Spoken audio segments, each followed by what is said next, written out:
Okay, I am Rebecca Toinita, and I'm going to introduce you to our game Adventures Through Somnia.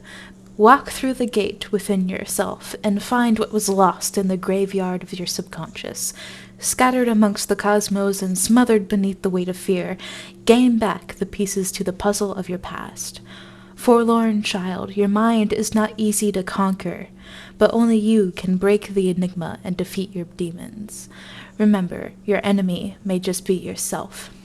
This game was heavily inspired by the Surrealism art movement, and we drew special inspiration from, well, all of these paintings, of course, but the Fruit Man painting and the piece of that man in the bottom right corner with drawers coming out of him. And for media, we have The Knight's Journey of Dreams and Balan Wonderworld for general character design, Adventure Time and Alice in Wonderland for the surrealism elements of what can we do to establish that environment, and Coraline and Being John Malkovich as that portal to another dimension and being outside of yourself. And here's our start screen and the pause screen. And the prologue. I storyboarded the most important parts of the prologue. Skylar is the main character that you play as, and they get sucked into Somnia through their bedroom door. And you can see parts of the bedroom start to be distorted, like the doorknob and the dresser there. And then once you are in Somnia, you see like the elements like the mushroom trees, floating objects, as well as the bedroom and abstract places like the bed being upside down, as well as Skylar themselves being changed into Kai. And towards the end of the tutorial level is when you encounter Terran, the boss, and you run away from him and they chase after, setting fire to everything, and eventually your character is going to hit a wall, forcing them to face that fear.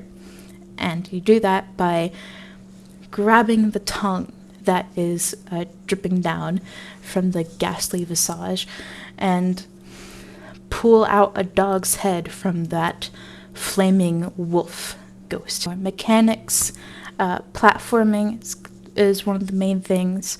So the surrealist platformer is the puzzle is the environment itself. So it may seem like there's not a way forward, but if you play around a bit and remember, not everything is as it seems. So the player is going to jump towards the wall, but gravity will shift and the wall becomes the ground. So then you can move forward on that different plane. And that's basically how we want to design this, make it more surreal and a puzzle without it being, common, like compared to other platformers and things like that. And for battling, we really wanted to use weapons that aren't actually weapons. So in the storyboard here, we have Kai facing Turnip with a chocolate bar. And for this particular weapon, I had it so you attack enemies and they eat your chocolate bar. That's basically your attack. And they get sick from the chocolate bar and die. So that's basically how you can confront enemies, like with different, abstract ways that you wouldn't think of, to play into the themes of directly confronting. And I'm Peter, and I'm just going to be going over typography and box art for our game. And the first font I chose was the FAC font. This would be used as a title font, and it'll also be used as a pause screen title or a title screen. Can also be used as a menu title, for example, a setting screen or display setting. The next font that I chose was the Wavy Lines font. It'll be used as a UI font, and it'll contain all the words inside the UI while the player is playing the game. For example, if the player has an item, maybe that item that when you hover your mouse over top, it will show a bit of text going over what the weapon is called or what it is. For example, like the chocolate bar, as Becca just explained. And for the next slide, the next font that I chose was the Wishful Waves font, and that can be used as a subtitles font. It'll be used as all the words inside menus. For example, it will contain load. The last two fonts that I chose were just leftover fonts that we could use in our game later on if we ever felt a need that we needed one or two more fonts. And for the front of the box art, we tried to keep it simple and engaging, inviting the person purchasing the game to come on in and play in this world that we've created. Didn't want to overload the person's brain with images and fancy text on the front of the box, and it's meant to be straight to the point. We rated E for everyone as there won't be any gore, explicit graphics, and it's more of a just your basic platformer. And for the back of the box art, again, we didn't want to reveal the whole game on the back cover, but lay down some foundation as to what to expect. We tried to keep it a bit mysterious and allow the player to fully understand once they play through the game and experience it for themselves. I'm Mitch. I did the style guide.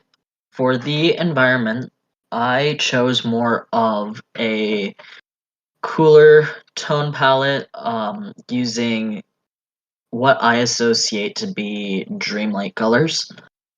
For the protagonists, I chose more vibrant colors just due to their symbolism, which I will discuss throughout the slides. And for the villains, I chose more of a muted tone for that. This is Skylar. This is one of our main characters. For the color theory behind them, green is for growth and new beginnings, yellow, mind and intellect, blue, serenity. And for both Skylar and Kai, the armadillo spiritual symbolism was a main draw for their outfits. The armadillo tends to hold back and protect themselves from emotional pain. Once trust is earned, they're incredibly loyal. They hide their true selves from others and are careful in exposing their hearts to others.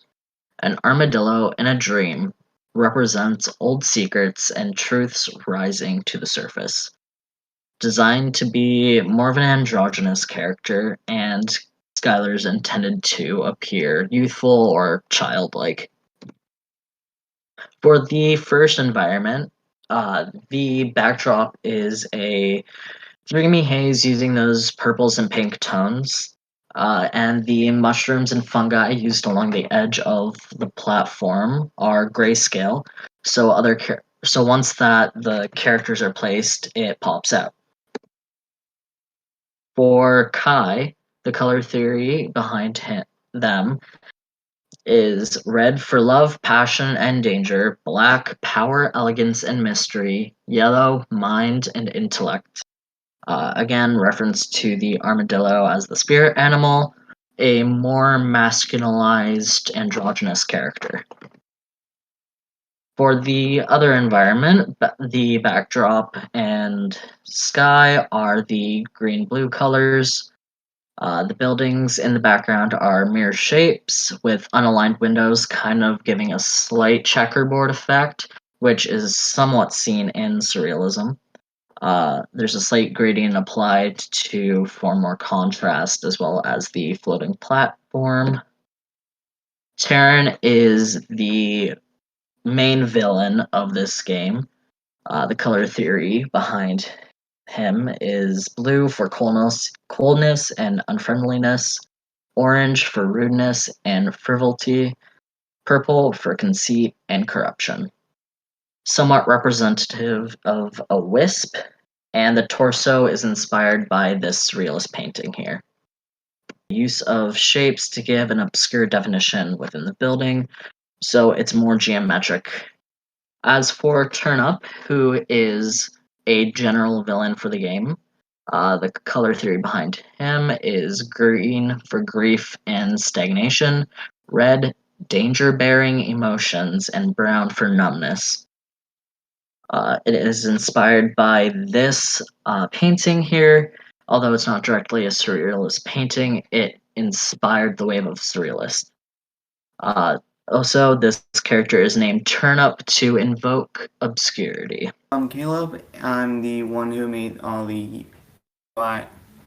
info, and I will help break down all that you need to know.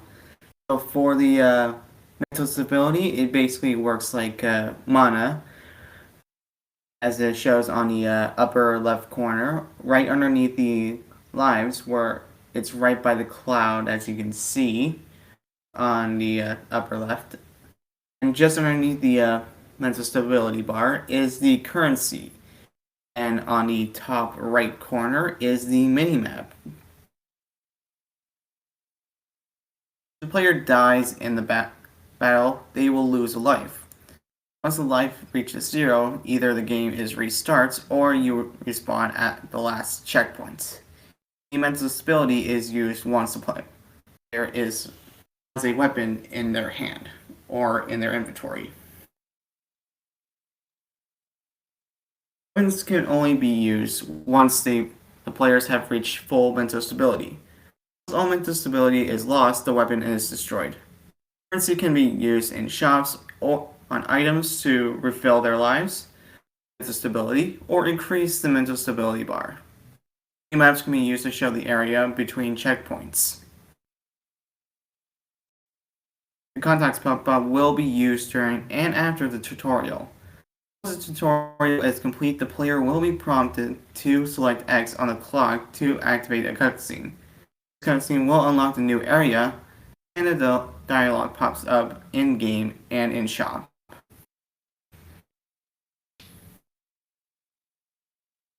And that is Adventures Through Somnia.